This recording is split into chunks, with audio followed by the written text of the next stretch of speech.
This video is a collaboration between me and Nunhead32. We will regularly post episodes of this on Mondays over on his channel and on Thursdays on this channel. And since this is episode 2, that means there is already an episode up over on his channel. And while you don't need to watch that to be able to understand this one, I would definitely recommend it. This episode is just us discussing about the character of Pygmalien and going on some tangents. So let's go ahead and dive under the surface.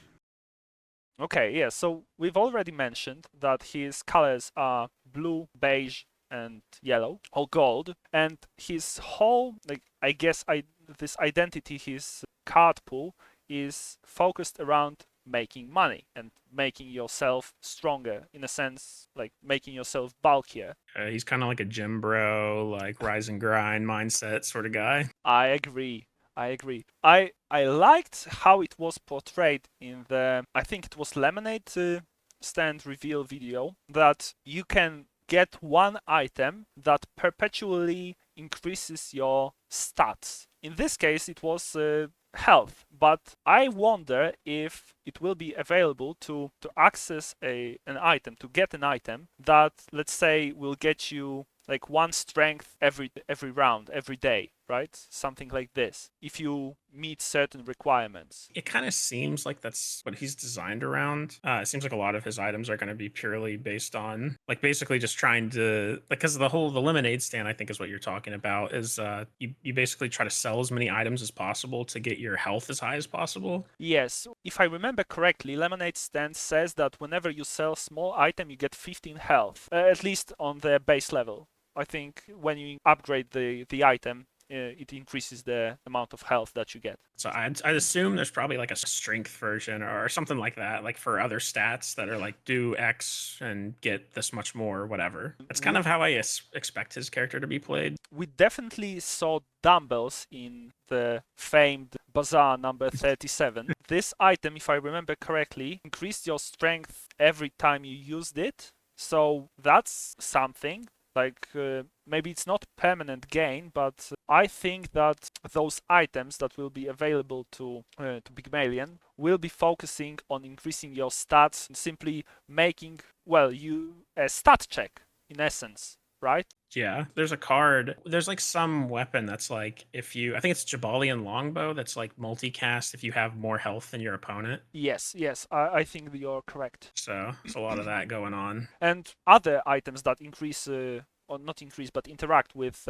max health or your shield, which we haven't mentioned until this point. So first of all, I wanted to mention, I think it's called Lionhead's Cane, something like this. So if I remember correctly, it deals damage equal to your max health. At least it did 2.5 years ago. Like, kids don't take anything we say here seriously. Okay, yeah, but this cane like made you profit from increasing your health. So, for example, you get this lemonade stand, you stack for a couple of days, and then your cane hits like a truck. And I guess you could one-shot your enemy as a Pygmalion, just like Vanessa can do with her sniper rifle, right? Yeah, I guess so. I don't remember the specific weapon you're talking about, but yep, yeah. That's my degeneracy coming through. Yeah. And the other item that I remember that I definitely want to try soon, and soon TM. But okay, the other item is Scythe. I'm not really sure if that's a Pygmalion item, but I think it is. So the Scythe deals 40% of your opponent's max health. So you are always guaranteed to cut this 40% from the top. However, it does not go through shields. So if you are also playing Pygmalion and you are sort of going this shielding route, you can counter the player with a scythe. But I guess if you are using the scythe, you are sort of guaranteed to kill your opponent with at most 3 hits, right? Yeah, in theory. In theory, exactly. So let's say you are getting this scythe and you want to build your whole Grim Reaper attire and your outfit. So you get a cape that increases your speed, you get dumbbells to make you hit harder with your... Yeah, see? So dumbbells wouldn't actually work with Scythe because they give you strength, and you don't really need strength when you use Scythe because you hit with a percentage, not a flat amount or flat number. There's got to be a way to increase that percentage. There's got to be an item that like can increase percentages on cards or something like that, percentage chance or percentage of max health or something. Or maybe you just have to upgrade the card. I guess so. Yeah, I guess upgrading is the most reliable way to increase the effectiveness of your item. So we, I think, arrived at the image of Pygmalion that, well, we didn't really talk about his character, but like we know as of now that he plays hard and works hard. He's kind of like unrelenting capitalist too. He's going to make as much money as possible and get as ripped as possible, and he's going to push you down while he does it. That's kind of like the idea I get from reading about him.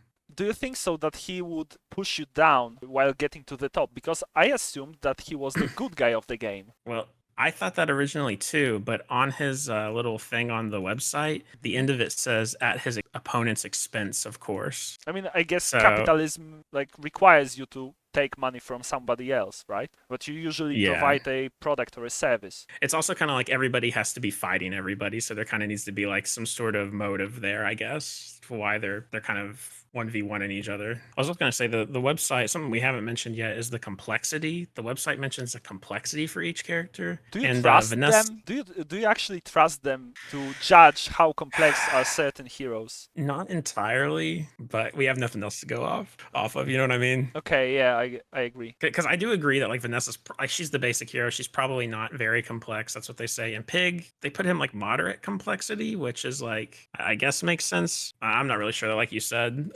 Yeah. Okay. But let's like interject for a minute. So let's focus on this complexity. So I think that this game it's incredibly complex and has incredibly many moving parts. It's hard to judge how hard it is to actually play the game. And as the game will expand in general, right? The complexity and those moving parts will increase in numbers. So I'm not sure what this complexity actually represents. Is it how hard it is to learn a hero, like to learn by heart all of the effects that are on the cards, or is it hard to synergize the cards with themselves? Like, does it mean that if the complexity is higher, the cards are less synergistic? Yeah, that's a good point. I just kind of was like, oh, well, I guess Pygmalion's moderately complex. Vanessa's easy. Dolly's the hardest, apparently, according to them. So I don't know what exactly they're basing it off of. I assumed it was like mechanics, like, oh, a noob who never plays games like this jumps in. Dolly's going to be confusing because he has a permanent item and he's got several play styles that are maybe very varied from one another. That sort of thing. So kind of the synergy thing you were talking about, less synergistic.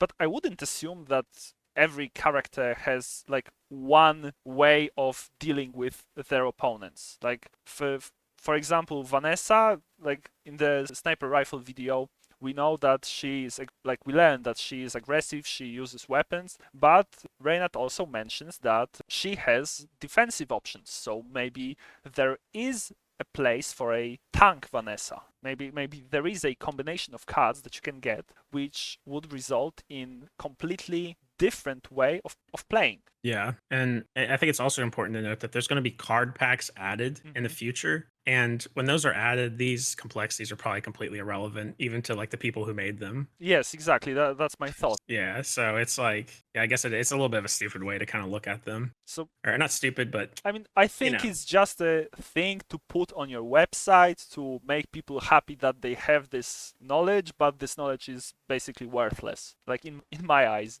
I think it's something that people would like to have, so they have it, but it's not something that you can do anything with. Yeah, I think it's a fair assessment of it. Okay.